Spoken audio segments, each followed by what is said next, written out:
Hazur, his question is as follows. He said that we know that the Khalifa in Jamaat Ahmadiyyah got the highest authority, and Islam also does not segregate the he said ad-din wa dawla, I mean the leadership from religion. Maybe he means by leadership politics here.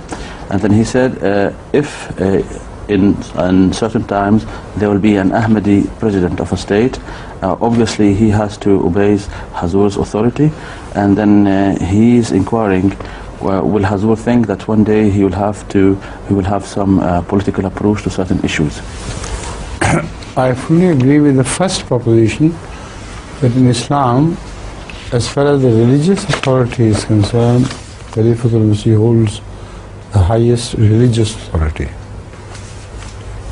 But I do not agree with the proposition that in Islam politics and religion are inseparable and they're one and the same thing. Again, I disagree with the proposition that Islam in the early days was a symbol also of political might.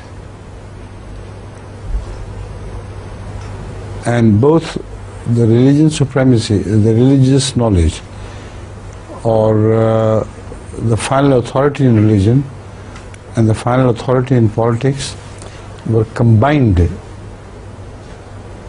by any Khalifa ever in the history of Islam.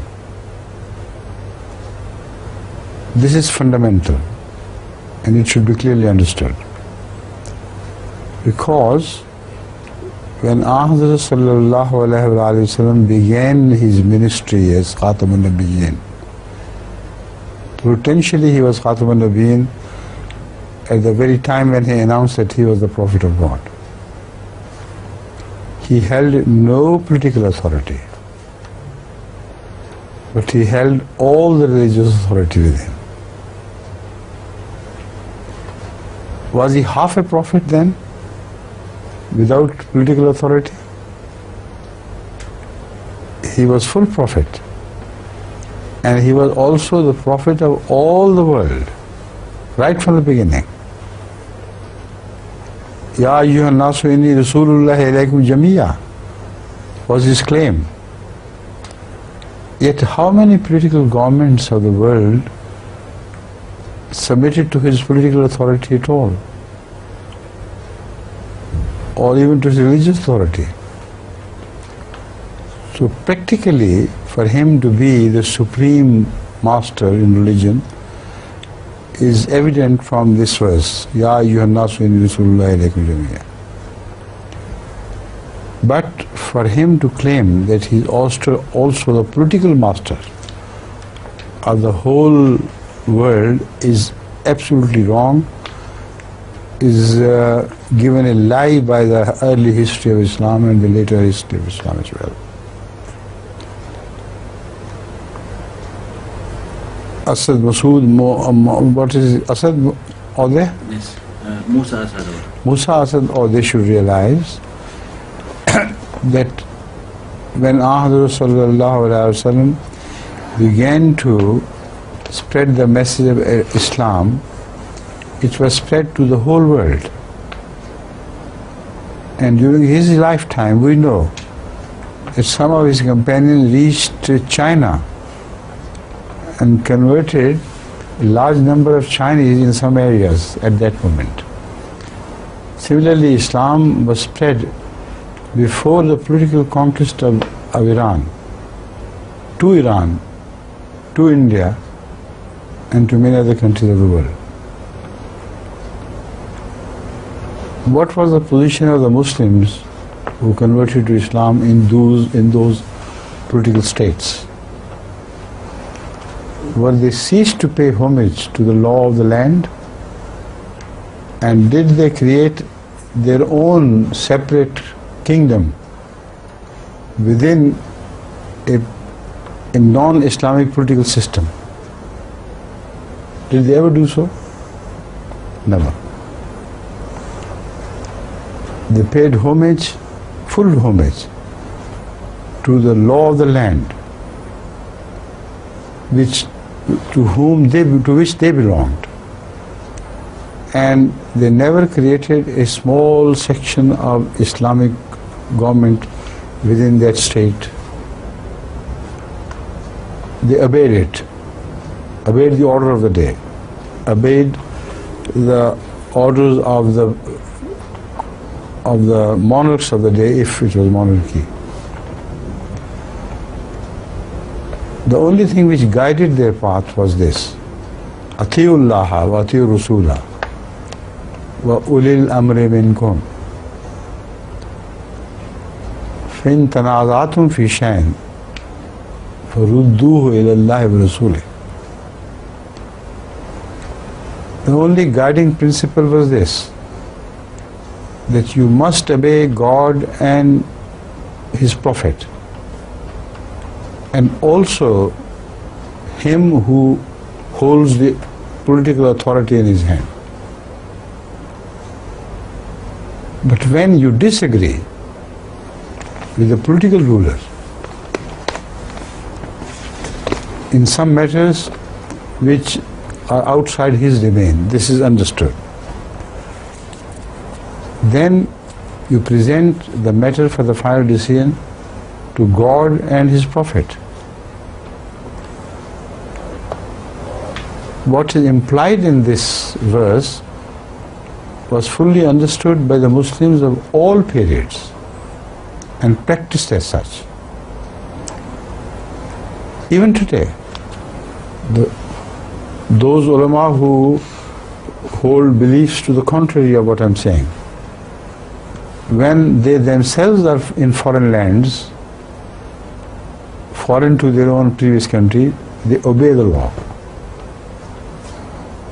Now, this is seen everywhere alike. The most advanced fundamentalists who preach a different story to the world, when they put their foot on foreign lands, they immediately begin to obey that.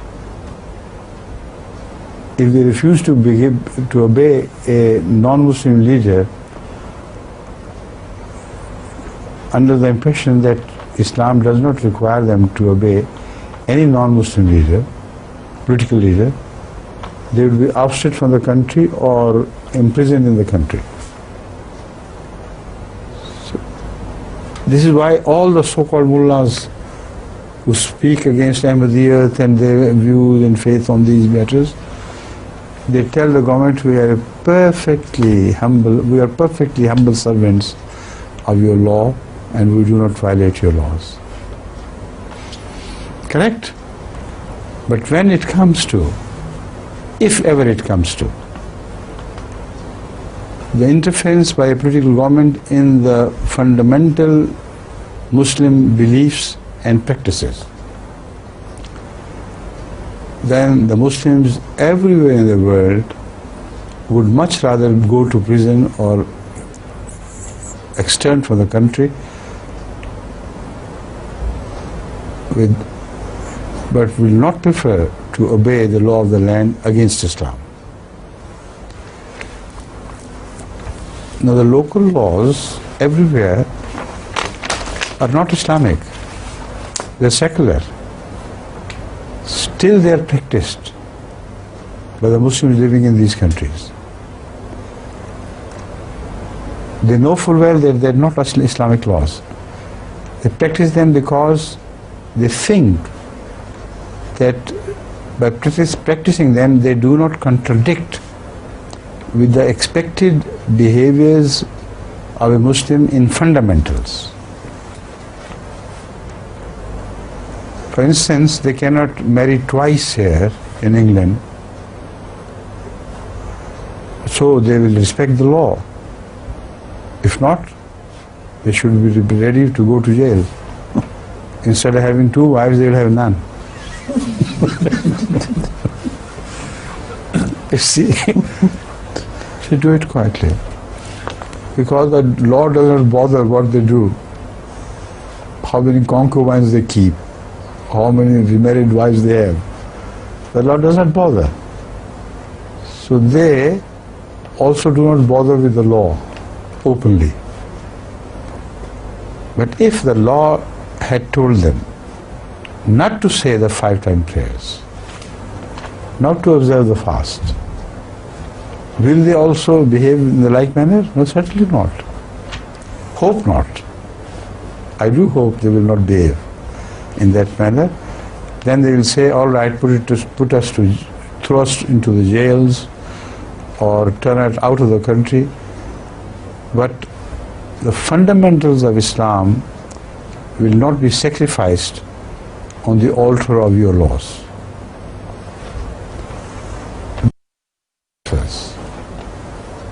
فَإِذَا تَنَازَعْتُمْ فِي شَيْءٍ فَرُدُّوهُ إِلَى اللَّهِ وَرَسُولِهِ. When you disagree in fundamentals, then instead of obeying the worldly rulers, you're obliged to return these matters for final decision to God and to the Quran and to the Holy Prophet. Correct? But how can they contact God, communicate with God themselves immediately in such matters? They do not even believe in revelation. And how can they speak to the Holy Prophet of Islam with a responsive answer from him nowadays? Both these things seem impossible, except at the time when these verses were revealed. But these verses are eternal. They did not cease to function after the demise of Ahmad sallallahu alaihi wasallam. And during his time as well, when the Muslims disagreed on any matters, not between the state and the person, in any matters regarding religion, they did not follow the order of this verse. They did not go first to Allah and inquire directly from Him what we should do about it. And then afterwards, they did not seek the help of Hazrat Rasulullah sallallahu alaihi wasallam to resolve these matters.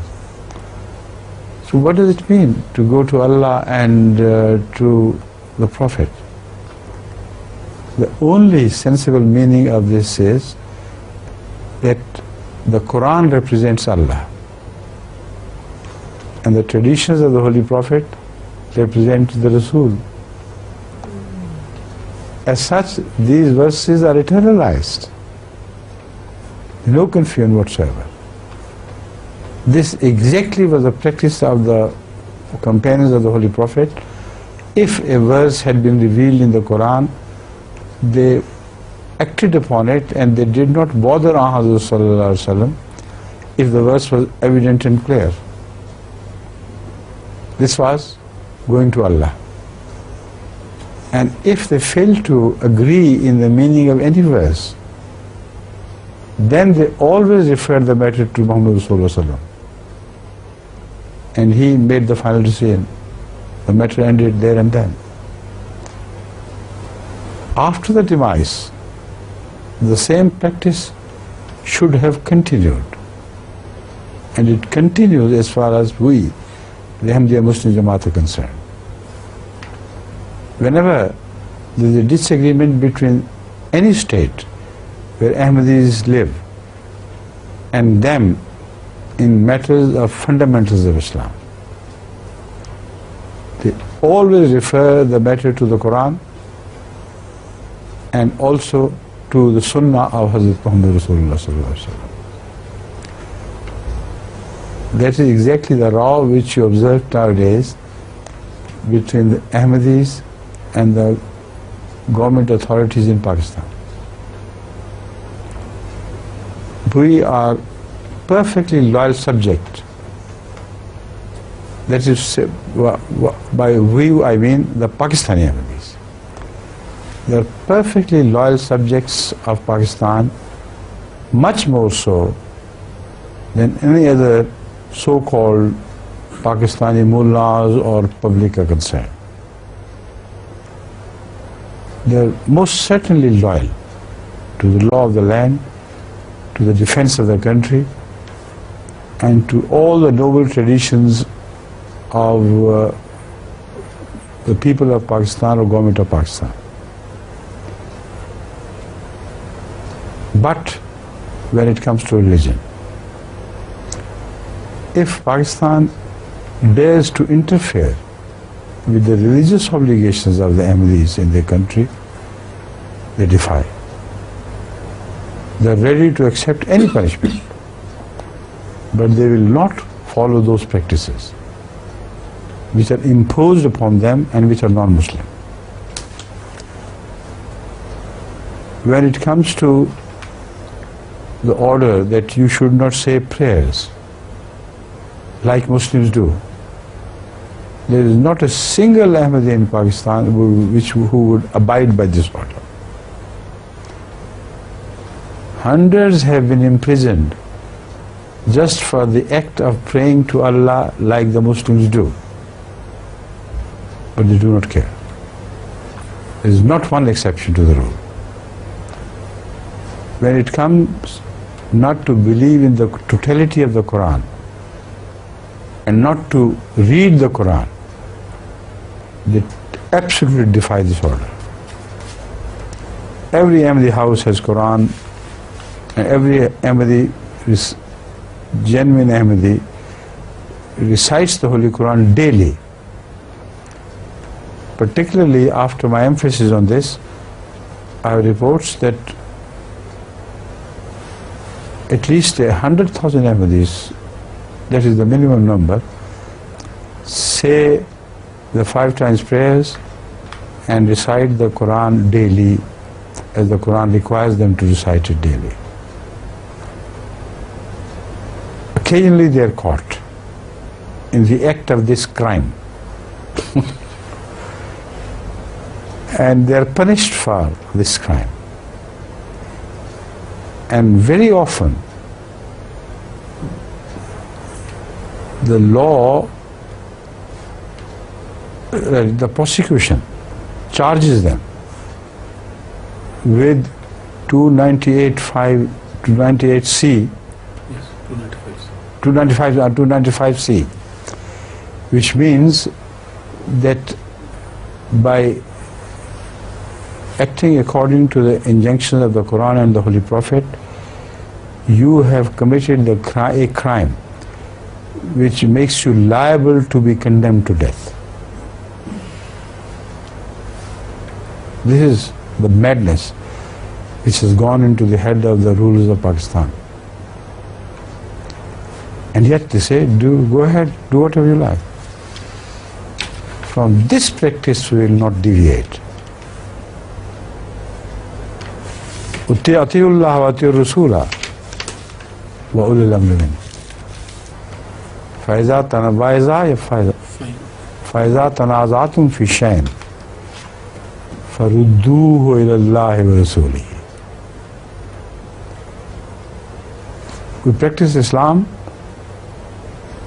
فإن تنازعتم فردوه إلى الله ورسوله. यही पढ़ो. فإن تنازعتم فردوه إلى الله ورسوله. This is the practice everywhere. So Mr. Asad Ode should understand that this is what we believe to be the true Islam, the nature of true Islam. Islam and politics are not wedded together. Politics is a separate compartment altogether. In every non-Muslim state, the Muslims can practice the teachings of the Quran and the teachings of the Sunnah. And as long as those states where Muslims live do not interfere with Islam, that is to say, interfere with the fundamentals of Islam, they are left alone altogether, and no quarrel is picked between the Muslims of the land and such governments. See? Now, having understood this, how can he conceive a situation where the Khalifa of the Jamaat rules all the states of the world? cannot. If he rules only a so-called Muslim state, what right does he possess to interfere with the politics of other countries? Such countries who happen to have a majority of Ahmadis still are an independent political entity, and as such, a caliph has no right to interfere with their politics. He can only deliver the same message to the Ahmadis there: Ati'u Allah wa ati'u Rasulah wa ulil amri minkum. فَإِذَا تَنَازَعْتُمْ فِي شَيْءٍ فَرُدُّوهُ إِلَى اللَّهِ وَرَسُولِهِ. Obey the authority of the land, whether that authority is exercised by Ahmadi heads of states or non-Ahmadi heads of states. It's immaterial. It does not make any difference. So the order to a so-called Ahmadi country will remain the same order which is given by the Holy Quran. But right, a caliph has to make a new order, to deliver a completely new order. So he has to exercise his authority exactly in accordance with the Quran. And that authority will not change by the changing situation in different countries. That authority is as unchangeable as the Quran is. You understand? So if any country happens to become an Ahmadi, a Muslim country, the Quranic injunction will not change. Directly, the representative of Islam, that is Khalifa in this case, will have no authority to interfere with their politics. The message he will repeat again and again will be the same message which every Muslim rightful authority has been repeating from the time of Hazrat Muhammad Sallallahu Alaihi Wasallam, which I have read to you again and again. Understand? So as such, no conflict can ever arise out of the changing political or religious situations of different countries. Have I answered the question fully, you think? Or a part is left thereof? I want to know how comes in the first phase of Islam the Khalifa had the authority, the religious and political authority. He did not exercise the authority everywhere, exactly the same. Because when Hazrat Abu Bakr, for instance, became a Khalifa, when did he exercise his political authority in China, India, Iran and other states? Show me one incident. Was he not the Khalifa of all these countries? So there the authority is separated. A country which happened to accept the political authority of a Khalifa within its confined borders, only there such authority was exercised. If a country, for instance, decides that the Khalifa of the Jamaat Ahmadiyya, and the decision will be that of the country itself, should be requested to hold the political authority of the country as well in his own hands, then this matter can be decided by that Khalifa according to the wisdom of that period, according to the dictates of wisdom. If I were to offer this authority, I would refuse to accept it. See? But to offer this possibility of ruling a country politically as well is the prerogative of the people of the country, not that of the Khalifa himself. Got it? Now with that, I think you will take about 20 minutes or thereabout. Yes. Or less or more. Maybe less. If some time left, then we'll send. Okay. But so I go and do my work.